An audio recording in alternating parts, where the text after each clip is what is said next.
안녕하세요. 이번 시간에는 우리 어, 여러 가지 다양한 얘기를 이제 하고 결과적으로는 이제 기본소득 얘기까지 이제 하려고 합니다. 자, 지금은 어떤 시대입니까? 분배 시대라고도 많이 얘기하죠. 20세기까지는 어떤 시대였습니까? 생산의 시대였다면 이제 21세기는 분배 시다. 이렇게 이제 얘기하고 있습니다. 일자리는 계속 축소되고, 그쵸? 국가 정책의 기본 전제가 바뀌어야 된다 이런 얘기를 하고 있죠. growth, productivity, 뭐 employment 이런가 expansion, 고용 확대가 돼야 된다. 이렇게 얘기를 많이 하던 시대가 20세기였다면, 20세기 또는 자본주의였다면 21세기는 생산은 계속 늘어나는데 뭐 일자리는 구조적으로 줄어드는 시대로 들어섰다. 이런 진단이 있죠. 그래서 국가의 역할이 뭐냐? 더 이상 일자리를 만들어주면 되냐? 더 이상 그런 시대는 지났다는 것. 일자리 만들어주면 소득 문제 해결된다는 식의 전제를 국가가 할 수 없고, 디스트리뷰션을 정책의 출발점으로 삼아야 되는 시대가 됐다라는 얘기를 하고 있는 겁니다. 그렇죠? 워킹 푸어 문제도 많이 최근에 얘기가 되고 있죠. 기계가 대체하지 못하는 영역, 그렇죠? 뭐 그런 영역이 있을 수 있는데, 그럼 그건 사실 저부가가치 노동이지 고부가가치 노동이 아니라는 거예요. 돌봄이라든지 배달이라든지 청소 뭐 이런 것들 아직은 기계가 대체할 수 있지만 인간이 더 싼 거예요. 근데 인간이 더 싸다는 거는 또 다른 말로 하면은 저부가가치 노동이다.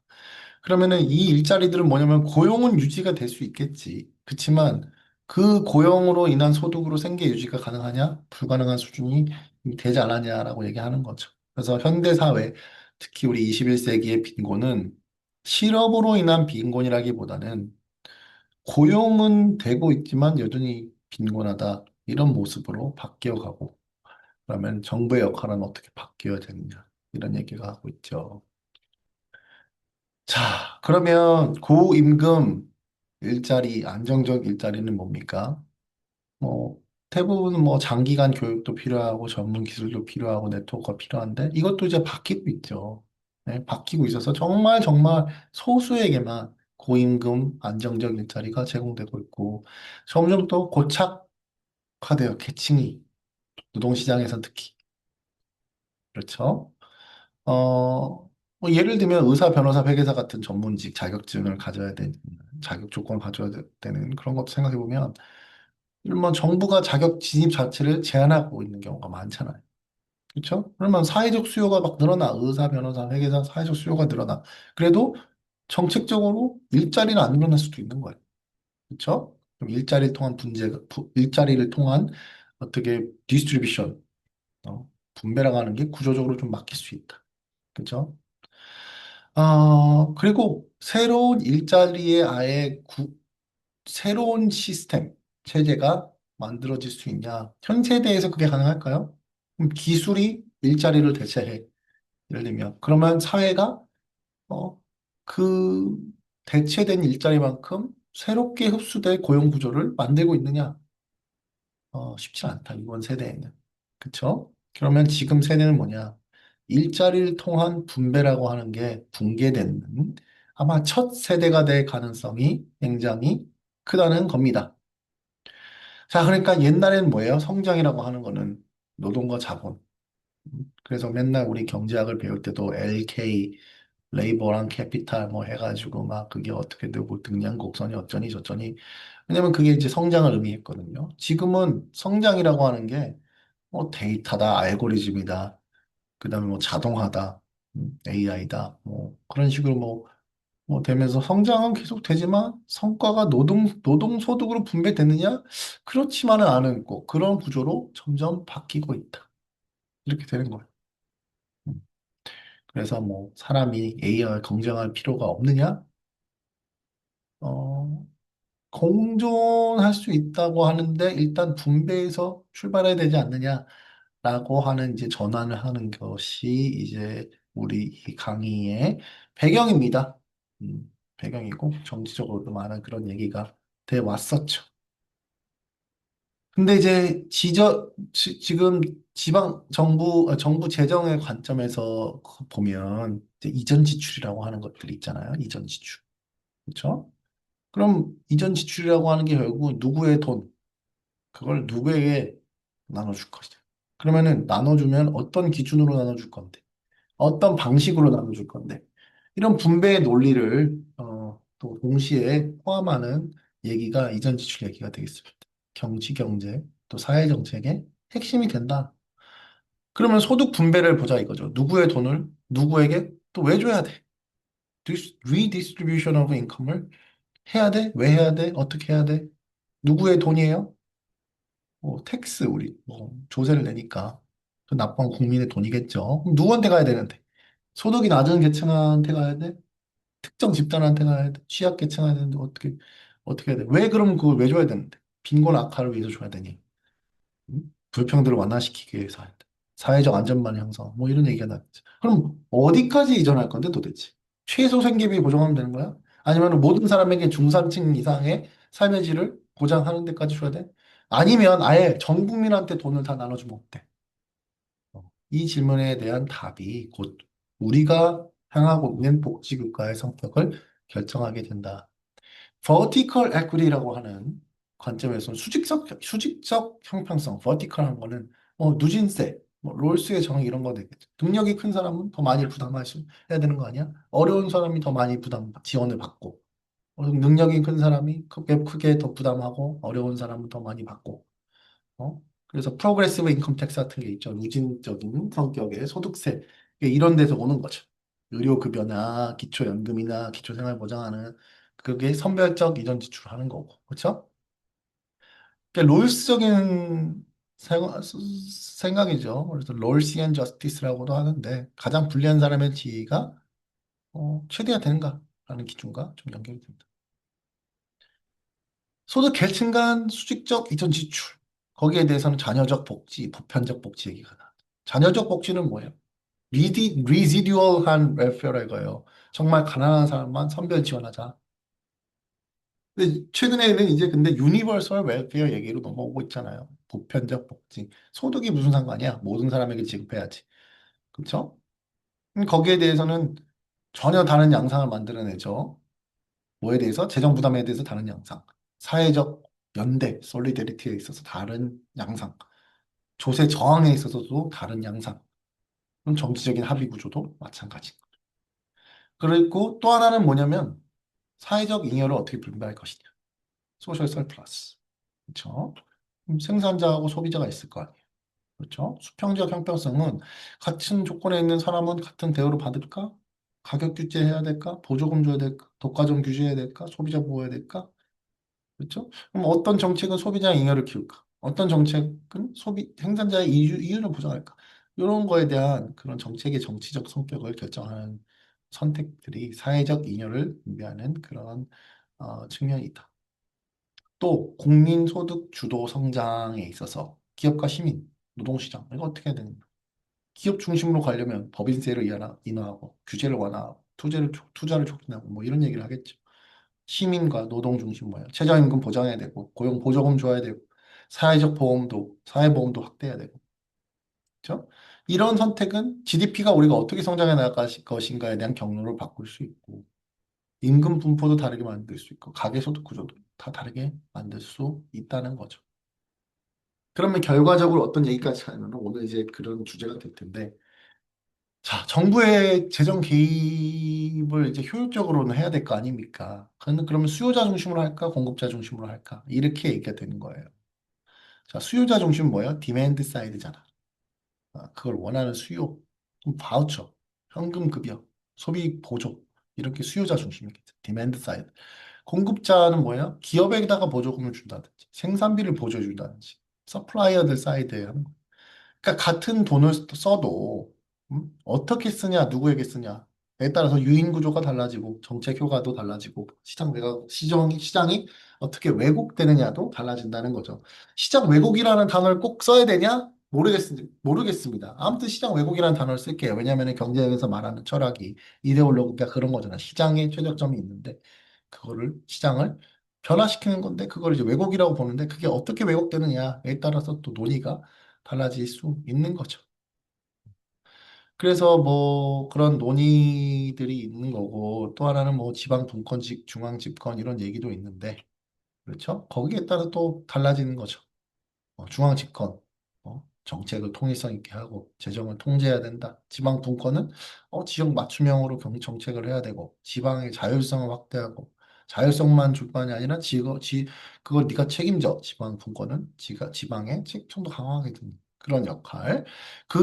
지방 중앙 지방 간의 그런 어떤 그런 분권이나 주권이나 사이에서도 복지 격차라든지 지역 불균형이라든지 정치 구조라든지 이런 거에 직접적인 영향을 준다. 이런 얘기가 되는 거고 거기에 대해서 뭐 자주 재원주의가 있고 뭐 일반 재원주의가 있는데 자주 재원주의는 뭐냐? 지방세를 비중 확대해 보자. 그래서 지방 정부가 재정을 좀 자율화해서 니네가 알아서 해. 돈도 네가 알아서 하고. 일반 재원주의는 중앙 이전 재원에 좀 의존을 시키는 그런 거죠. 지역 간의 재정을 균형 있게 해야지 된다. 그래서 중앙이 이거를 분배를 또 해야 된다. 이런 의미를 이제 갖고 있는 거죠. 그럼 일단 시작 지점으로 다시 돌아보자. 시작 지점은 어디가 되느냐? 일단 소득 우리가 분배를 얘기하고 이번에는 소득에 대한 걸 어떻게 우리 사회에서 소득 어떻게 분배하나? 그걸 알 수 있는 뭐 여러 가지 있는 게 있겠지만 소득 10분위, 인컴 디사이즈라는 거 하는 게 있죠. 10분위는 뭐냐면은 전체 국민의 소득 순서대로 일단 줄을 쫙 세워보자 이거예요. 그렇죠? 줄을 쫙 세워보면 어떻게 되느냐? 그러면 10명 중에 한 명씩, 즉 10% 단위로 잘라서 만든 소득 집단이라는 거예요.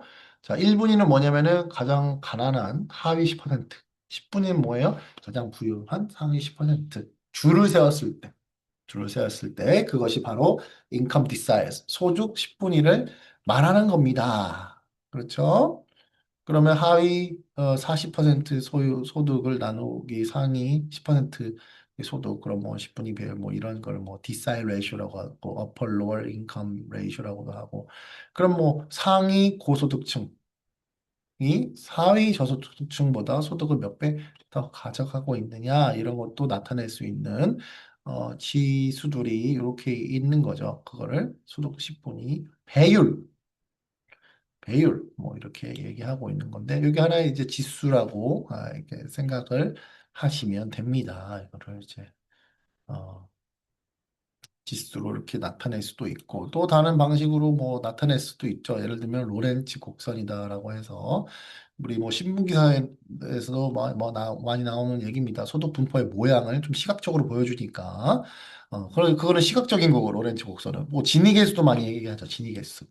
지니 계수는 별평 등의 정도를 하나의 숫자로 요약을 한 거예요. 각각 장단점 있게 그러니까 시각적으로 보여줄 수 있다는 거랑 아예 하나의 숫자로 인디케이터로 나타낼 수 있다는 거.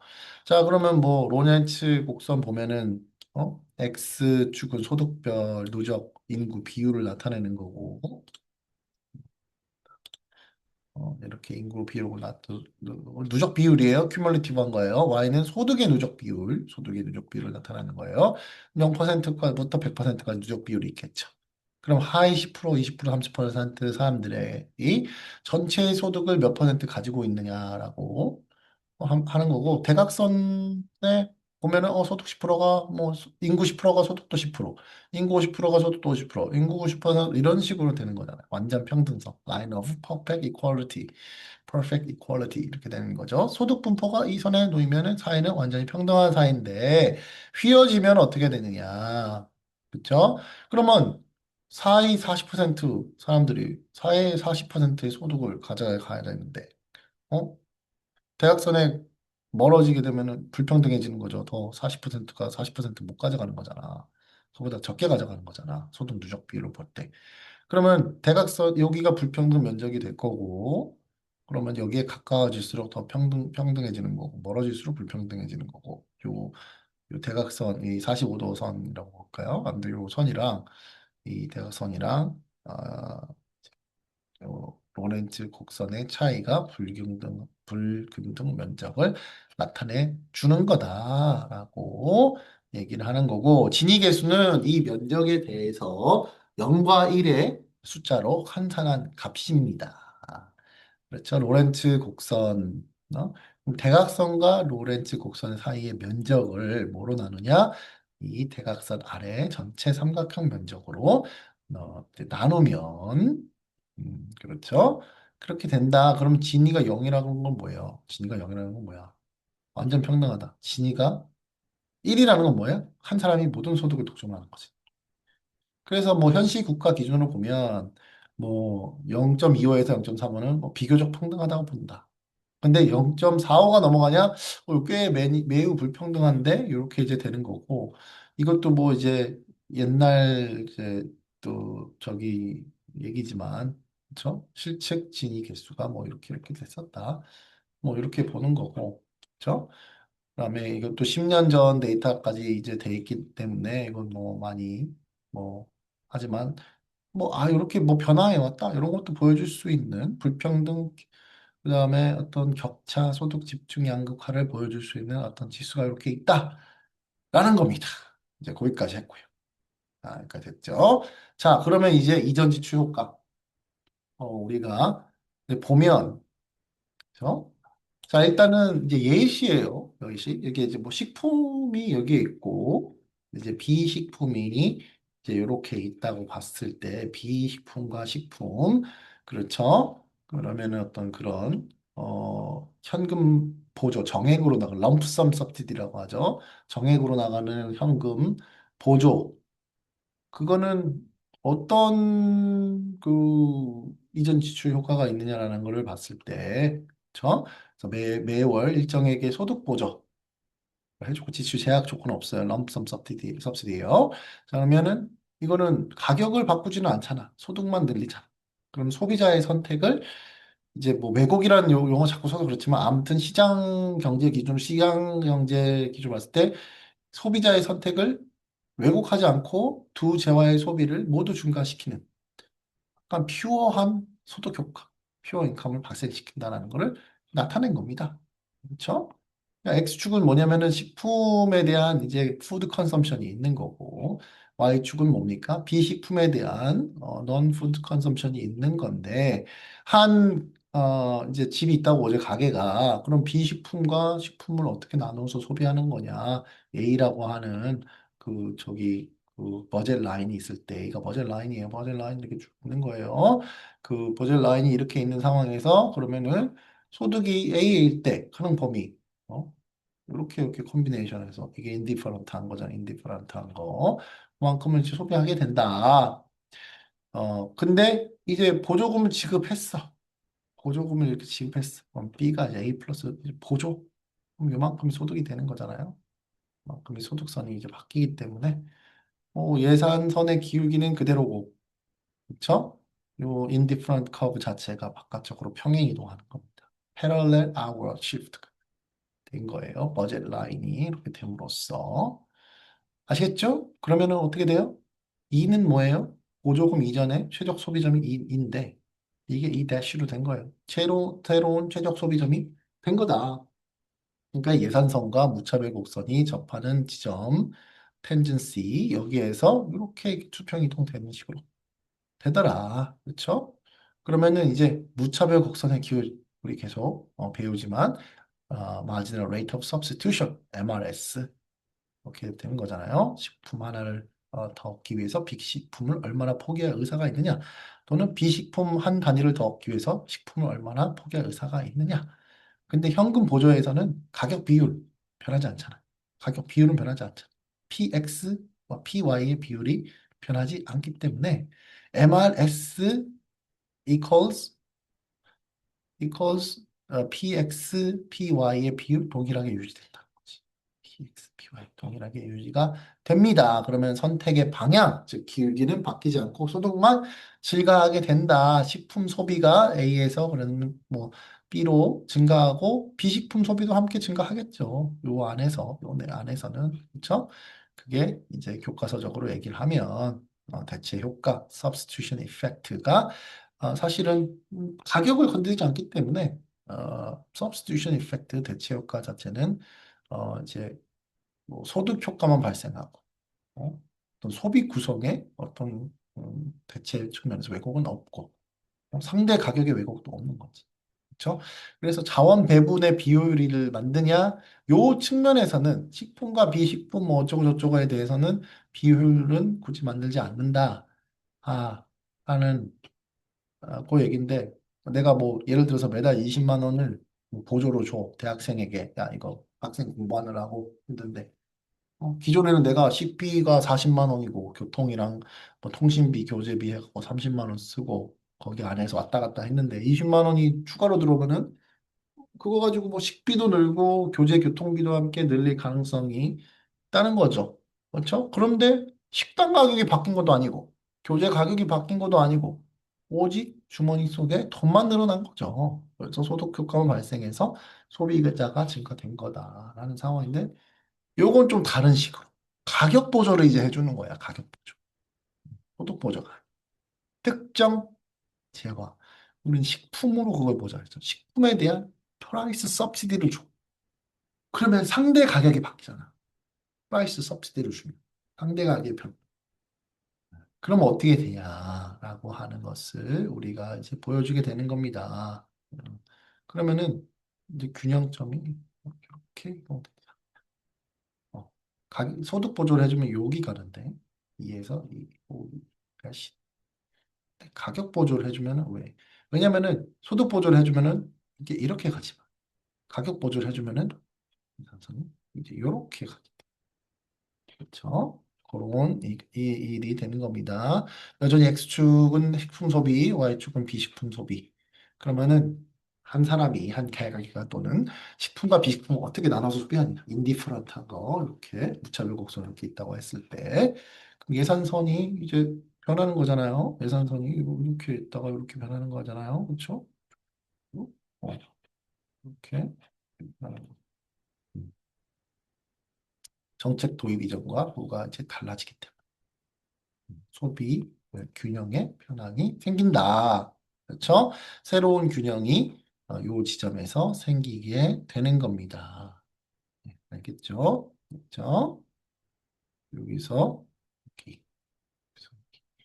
자, 모든 소득을 식품 구매에만 사용하면 정부가 A씨 모든 소득을 비식품 구입에만 사용하면 정부 부담 보조금 체류가 돼. 이렇게 바뀐다. 요거랑 다르죠. 요거랑은 다른 그림이 된다라는 얘기입니다. 왜냐면은 여기 이렇게 가지 않고 이게 요 지점으로 가기 때문에. 그러면 식품 소비 단위당 가격을 보조하면 예산선 기울기가 완만하게 이렇게 되기 때문에 이렇게 가는 게 아니라 이렇게 가게 된다. 무차별 곡선 만나야 되니까 요런 얘기가 지금 있는 겁니다. 그렇죠? 자, 무차별 곡선의 기울기 MRS 나타나고 예산 기울기는 PX, PY잖아요. P식품, P, B식품 뭐 이런 식으로 했죠. 그렇죠? 뭐 식품 보조를 하니까 식품 가격을 더 낮게 한다고 하면 예산선이 더 평평해진 형태로 나타나는 게. 왜냐면 식품이 상대적으로 훨씬 싸진 것처럼 느껴지니까. 그렇죠? 싸진 식품을 더 많이 사고 비식품은 상대적으로 덜 사게 되는 그런 효과도 있을 수 있는 거죠. 뭐 근데 실질 구매력은 늘어났으니까 두 재화 모두 더 사고 싶은 그런 마음이 있겠죠. 그래서 두 효과가 동시에 작동한 것이 여기에서 여기로 된 이 시점 여기 그래서 이렇게 된다. 라는 그런 얘기를 하고 있는 겁니다. 있는 겁니다. 그렇죠?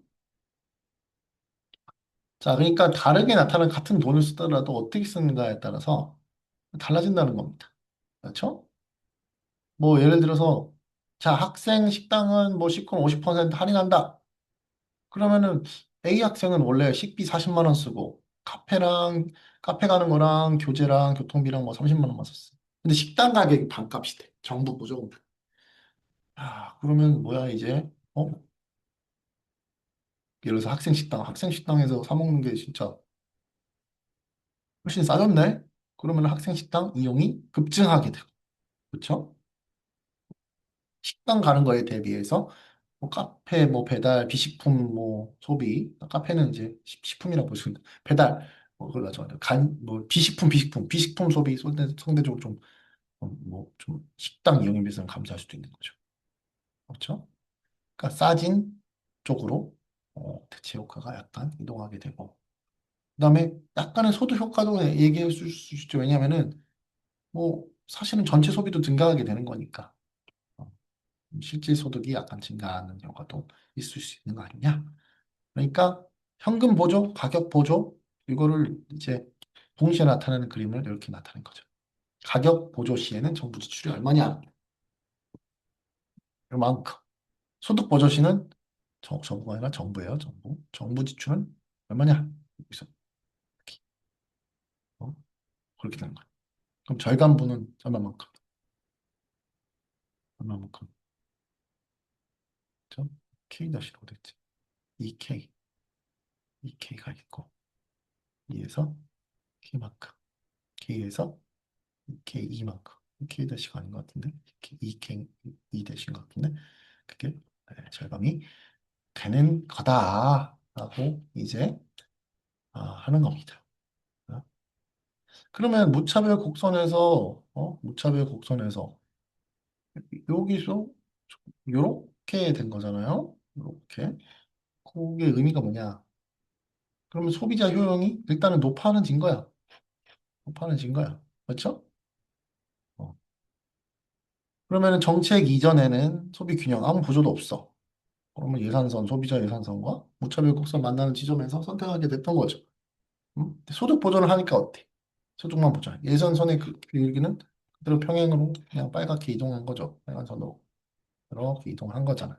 그렇죠? 자, 그렇게 되다가 이제 가격 보조는 식품 가격을 인위적으로 낮추는 보조를 했다고 봅시다. 그럼 예산선 기울기가 변하는 식으로 바뀐다. 이렇게 바뀐다라는 겁니다. 아시겠죠? 그러면은 사실 식품 소비가 확 증가할 수 있는 거죠. 어, 비식품에서. 그럼 이종의 시장 경제적인 관점에서 이건 자원 배분 왜곡 아니야? 자원 배분 왜곡 아니야? 라고 볼 수도 있는 거죠. 음, 이렇게 볼 수도 있는 겁니다. 자, 그래서 이것이 이 정책 선택의 핵심 근거가 되는데 그러면 사중 손실 논리를 보면 그럼 가격 보조는 비효율적이야? 소비를 늘려주는 효과가 확실히 있죠. 그렇지만 특정 제한 쪽으로 쏠리게 만드는 효과도 있는 거예요. 그렇죠? 그러면 이 소비자는 원래 하던 소비의 비율이 아니라는 거예요. 이게 싸졌기 때문에 이걸 더 사는 구조로가 되는 거야. 이게 안 싸면 그렇게 안 되는. 어. 그러니까 사실 가격 보조라고 하는 거는 상대 가격을 약간 왜곡하는 측면도 있는 거죠. relative price. 그렇죠? X, Y라고 했을 때 식품과 비식품 그거의 상대적인 가격을 바꾸는 거죠. 그러면은 자원의 어떤 비효율, 사중 손실, 데드웨이트 러스가 발생하게 되는 거죠. 근데 소득 보조는 상대 가격 변하지 않고 선택의 왜곡이 이런 어떠한 재화로 쏠리지 않고 사중 손실도 뭐 이 관점에서 보면 요거만 놓고 봤을 때는 뭐 없다고 볼 수도 있고 그렇죠? 핵심 논리는 뭐냐면 여기서 뭐 신자유주의 복지 경제학이다 아니면 신제도 경제학이다 뭐 이런 얘기인데 그럼 개인은 내 효용을 잘 아는 존재냐? 내가 나를 잘 알아. 그러니까 나는 알아서 이게 뭐 식품이랑 비식품. 개인적으로 말하면 저는 식품에 대한 거 굉장히 중요하게 생각하기 때문에 식품에 대해서 돈 많이 써요. 근데 정부가 너는 이걸 사야 돼, 너는 저걸 사야 돼라고 유도하는 방식. 근데 여기서 말하는 거는 뭐냐면 그게 좀 후생 왜곡을 만들 수 있지 않을까? 그러면 경제학적인 관점에서 봤을 때 선택의 자유를 최대한 보장하는 소득 보조가 이론적으로는 가장 바람직한 거 아니야? 라고 이제 그런 이데올로기적인 얘기도 있는 거죠. 자, 그러면 뭐 명절 선물 아니면 현금 뭐 이런 얘기 하잖아. 현물 이전 아니야? 현금 이전. 음. 그럼 예를 들어서 뭐 쌀, 과일, 한우 세트 인카인 트랜스퍼라고 하는 거네. 인카인 트랜스퍼 현물 이전이고 아니면 현금을 줘. 현금이죠. 나는 대부분 이제 그걸 좋아하죠. 우리 결혼식 가도 축의금을 내자. 그렇죠. 자, 경제학적인 해석을 보자 이거죠. 자, 현물이죠. 받은 사람이 원하지 않는 물건일 수도 있잖아. 뭐 재판매를 하는 사람도 없겠지만 재판매를 한다고 할 수도 있겠지만 재판매 일단은 안 된다고 하면 효용 손실이 좀 발생하는 거야.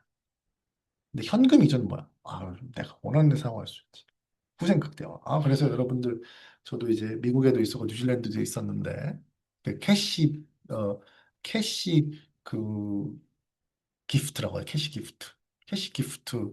사실 미국이 뭐 자본주의의 나라고 경제학이 발달됐고 그런데 이제 결혼식 거기서는 이렇게 무슨 뭐 타겟이나 월마트나 아니면은 무슨 그런 데다가 이제 리스트를 이렇게 딱 해놓으면 그러면은 이제 막 구글 시트 이런 거로 뿌려. 그러면 친구들이 야 그러면 너가 뭐 나는 내 애기가 나올 거 생각해서 나는 이거 사주고 너네 뭐 가구가 필요하니까 이거 사주고 그중에만 사주는데 그런 식으로 이제 선물을 해요. 선물을 아니면 자기가 원하는 거 그냥 선물해주기도 하고 결혼식 가보면 미국에서나 뉴질랜드 두 번 다 두 나라에서 다 이제 현지 결혼식 하는 뭐 제자들이나 친구들이 있어 여러 번 가봤는데 그거 보면서 경제학적으로 이제 내가 생각했을 때 야 한국처럼 아예 캐시 기프트로 현금 이전하면은 아 얘네들이 알아서 자기들 내가 원하는 만큼 원하는 곳에 하고 얘네들 커플의 후생이 극대화될 텐데. 근데 왜 이걸 현물로, 현금이 아니라 인카인드로 트랜스퍼하지? 얘네들 미국이 그러니까 이제 뭐 약간 돈 주고받고 이런 거에 대해서 좀 얘네들도 뭐 그러나 네, 그런 생각이 있는데 하여튼 같은 금액이면 현금 이전이 항상 효율성 측면에서는 우울한 부분이 있는 거죠. 근데 그거를 꼭 경제학적으로 해석해야 된다. 그 친구가 결혼을 해. 아니면 내 제자가 결혼을 해. 그럼 나 좀 선물 사주고 싶다. 이런 거 필요할 것 같다. 아니면 내가 인생의 선배로서나 아니면 친구로서 생각했을 때 이런 거는 또 필요해. 내가 생각 못 하고 있겠지. 그거에 대한 만족감은 또 다를 수 있죠. 이거는 그냥 아무 선물이 아니고 같은 뭐 예를 들어서 같은 그거더라고 하더라도 이거는 내 스승님이 사준 거야. 이거 내 제자가 사준 거야. 특별한 의미를 또 가지게 되잖아요. 경제학에서는 야야 돈으로 줘. 돈으로. 그렇게도 된다는 겁니다. 근데 뭐 이 현물 보조라고 하는데 특수한 경우가 또 있을 수도 있어요. 뭐냐면 자, 주택을 현물로 최소량까지 강제 보장하는 우리 정책이 있을 수 있죠. 어? 그거를 우리가 현물 보조, 인카인 서브시디의 관점에서 한번 보고 좀 비판적으로 한번 바라봅시다라고 하는 거야. 주택 소비량이 있을 거, 비주택 소비량이 또 있을 거니까 다른 소비를 다 했을 때 주택에는 내가 얼마나 쓸 거야? 내가 모기지를 얼마나 낼 거야? 아니면 내가 뭐 렌트를 얼마나 쓸 거야? 그리고 나머지 소비를 얼마? 이거를 뭐 어떻게 이렇게 나눈다고 했을 때 뭐 이게 시장이 이게 예산선이 있을 거고 그럼 비주택에 이게 이렇게 주택이 아닌 비용이랑 주택이랑 어떻게 콤비네이션을 해가지고 다른 전혀 어떻게도 상관없는 거 상태 NDF는 무차별 곡선 있고 예산선과 그냥 만나면 여기 이 제로점 이렇게 되는 건데 근데 뭐냐면 주택에서 기본 주택량이라는 걸 해가지고 H1까지 기본 주택량을 보장한다 라고 하는 거예요. 그러면은 어떻게 되냐? A, E1, 그 다음에 C, B. 그러면 주택 관련 예산 제약은 이렇게 변하는 거야. 원래 여기 있잖아요. 그죠? 근데 요 삼각형만큼 이렇게 늘어나는 거죠. 원래 여기까지만 가는 거야. 내가 보장해준다 이거잖아. 보장해준다. 이거예요. 어, 보장해준다. 근데 나는 인디ferent 커브가 여기야. 인디ferent 커브가 여기야. 어? 내가 합리적으로 생각했을 때 이렇게 되는데 이거를 완전 보장해준다고 하니까 지원까지 보장해준다고 하니까 이렇게 예산이 바뀌어버려. 내 예산선 원래 여기였는데 보장해준다고 하니까 그만큼까지 보장해준다. 그럼 막상 내가 합리적이라면 이렇게 되는 거잖아요. 어? 이렇게 되는 거잖아. 그럼 여기 만나는 그러면 이렇게 왜곡이 됐을 때 왜곡이라고 자꾸 얘기하기 하는데 예산선이 이렇게 바꾼 거야. 이렇게 보장해 준다고 하니까 그러면 나는 여기 근데 이게 정책의 성공이라고 볼 수 있어? 정책이 성공이라고 볼 수 있을까요? 어? 어떤 것 같으세요? 정책이 성공. 그럼 주택이 얼마 쓰고 나머지 소비를 하는가 내가 알아서 선택하고 있었는데 그러면은 정책 도입 전에는 소비자 원래 균형점은 H0였다고. 어? 예산선 AB와 무차별 곡선. 근데 이때 주택 소비량은 이만큼이었는데 그럼 거기가 유틸리티 맥시마이징 되는 그런 번들이 있었단 말이야. 주택값이 주택 그런 번들이 있었는데 자, 주택 A1까지는 무조건 보장합니다. 미니멈 하우징 개런티 이렇게 합니다. 그러면 소비자가 어, H1 이하로는 주택을 줄일 수 없도록 강제를 한다고 그러면 예산 제약이 바뀌어 버리는 거예요. A, B가 아니라 어? 이렇게 약간 킹크드라고 하지. 킹크드. 약간 킹크드가 돼버려. 이렇게 킹크드가 돼버려. 이렇게 A, B였는데 킹크드 된 걸로 바뀌어버려. 근데 나는 바보가 아니잖아. 합리적인 사람이잖아. 음? 그게 현물 보조라고 하는 것의 조금 핵심 특징 중에 하나입니다. 그래서 정부가 의도한 새로운 균형은 뭐예요? 아, 주택 소비를 늘려주자. 어? 라고 하는 거였겠지만, 소비자가 도달하기 원하는 지점은 이 원 지점까지라는 겁니다. 그렇죠?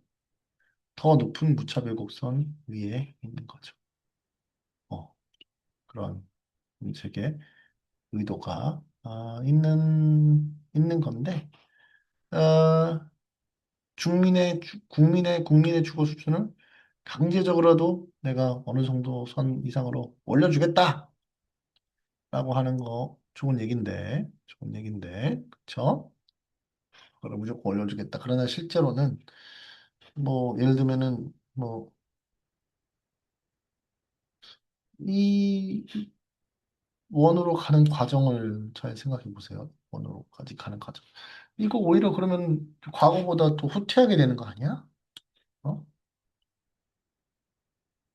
주택은 H1 이상을 써야지만 나머지 소비를 할 수 있는 구조가 되잖아.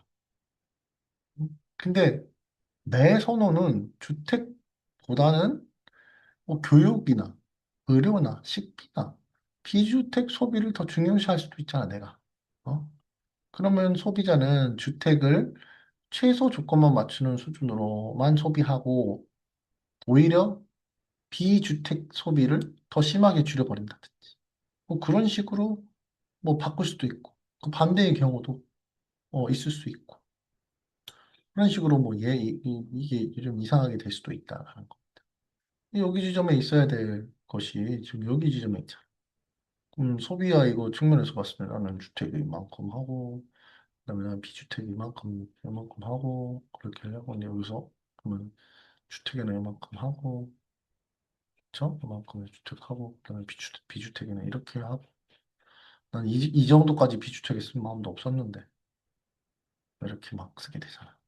그런 얘기도 이제 할 수가 있는 거죠. 그럼 이게 과연 바람직한 거예요? 바람직한 거예요? 바람직한 거예요? 그렇게 생각할 수가 있겠죠. 어?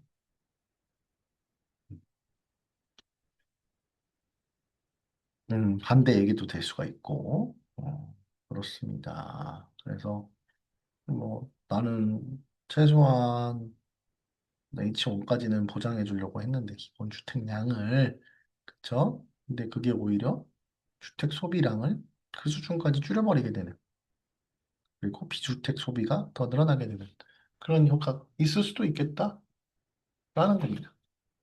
그래서 그거를 이제 나타내는 것이고 정책 실패로 볼 수도 있겠죠.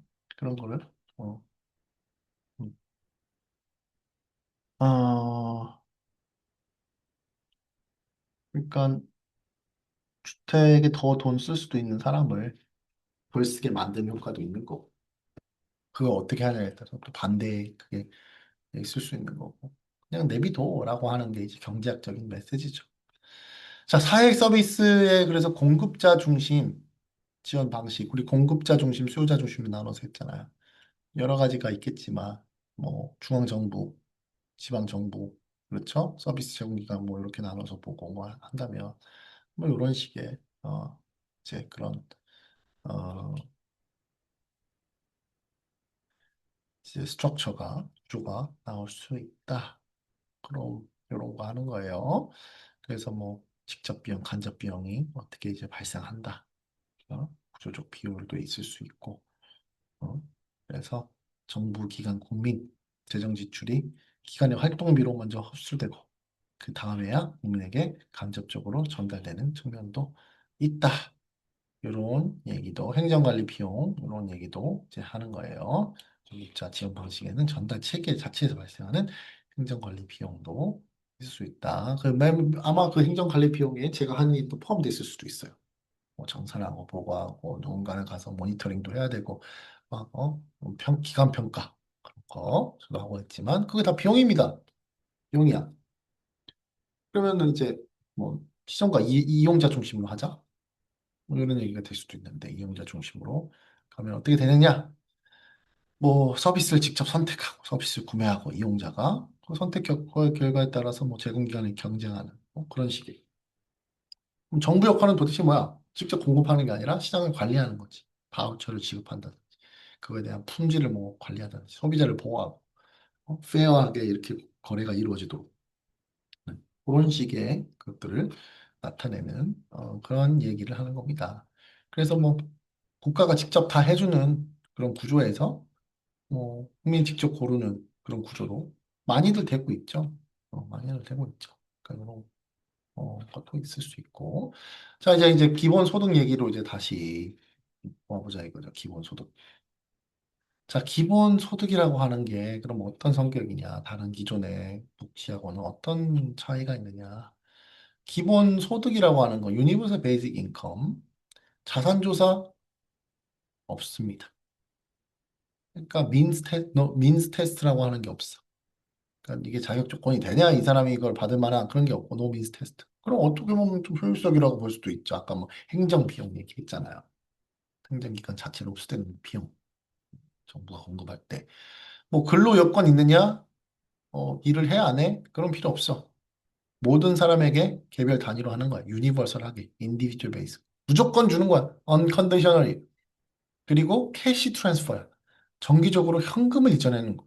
현물이 아니고 인카인드가 아니라 캐시 트랜스퍼. 누군지 묻지도 따지지도 않고 걔가 뭘 하는지 뭘 안 하는지도 아니고 무조건 돈을 준다. 그렇죠? 아까 우리 얘기했잖아요.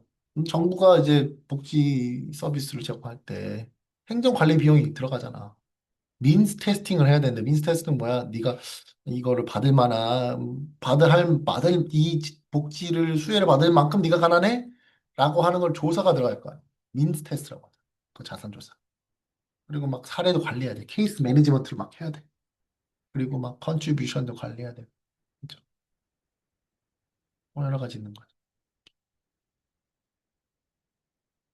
개인 자유직 면에서는 어때요? 근로 조건 필요 없다 이거지. 개인의 선택이 우선이 된다. 내가 근로를 할 거냐 안 할 거냐? 네 맘이라는 거지. 맘이다. 그런 면에서 사회보험, 공공부조, 사회서비스랑 이런 차이가 있다. 묻지도 따지지도 않습니다. 네가 마음대로 해. 하는 겁니다. 사회보험, 좀 다른 공공부조 자산 조사해야 되고 사례관리도 해야 되고 기여는 모르겠고 어? 근로, 세무, 사회서비스 뭐 여러 가지 있죠. 어? 자 이런 얘기들을 이제 하는 것이 이제 기본 소득제도. 근데 파격적이죠. 파격적이야. 어. 그러니까 이제 뭐 예를 들면 뭐 우리 기본 소득이라고 하는 거는 행정 비용은 최소가 되겠지. 정부가 뭐 자산조사 필요 없고 케이스 매니지먼트 필요 없고 근로조건 알아야 될 필요도 없고 그렇죠? 어.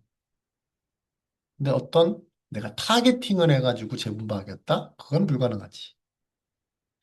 자, 이제 사회보험, 국민연금, 뭐 건강보험 있잖아요. 보험 방식이기 때문에 네가 기여를 해야 돼. 기여를 해야지 받는 거야. 근로와 강하게 연결이 되겠죠. 개인 선택 자유는 뭐 일부 제한은 되지만 조금 있고 공공부조는 뭐예요? 기초생활보장 이런 거잖아. 그러면은 행정 비용이 가장 크죠. 그렇지만 더 굉장히 그 타겟팅해서 아주 표적을 정해서 타겟을 정해가지고 재분배할 수 있는 거 공공부조다. 자산조사도 필요하고 사례관리도 해야 돼. 행정 비용이 굉장히 커요.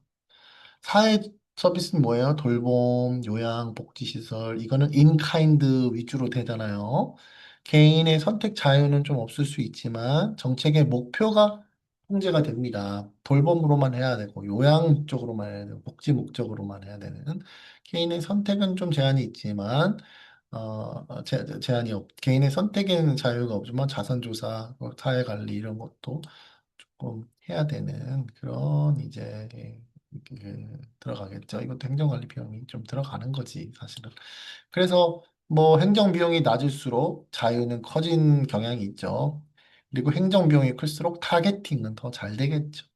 기본소득이라는 거는 아주 극단적으로 행정을 간소화하겠다. 굳이 행정에 드는 비용 자체로 차라리 돈을 더 줘. 그거잖아. 자유도 극대화하겠어. 나는 네가 뭐라든 상관도 안 해.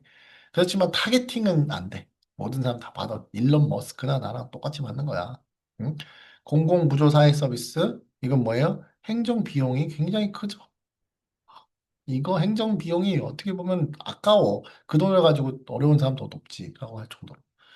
그렇죠? 자유도 좀 제한하죠. 이 사람은 뭘 할 수 있고. 근데 아주 타겟팅이 잘 되는 아주 내가 도와주고 싶은 사람 도와주겠다. 어. 자, 기본소득 극단적인 현금 보조. 사회 서비스 극단적인 현물 보조예요. 현물. 사회보험 뭐야? 기여 기반돼 있는.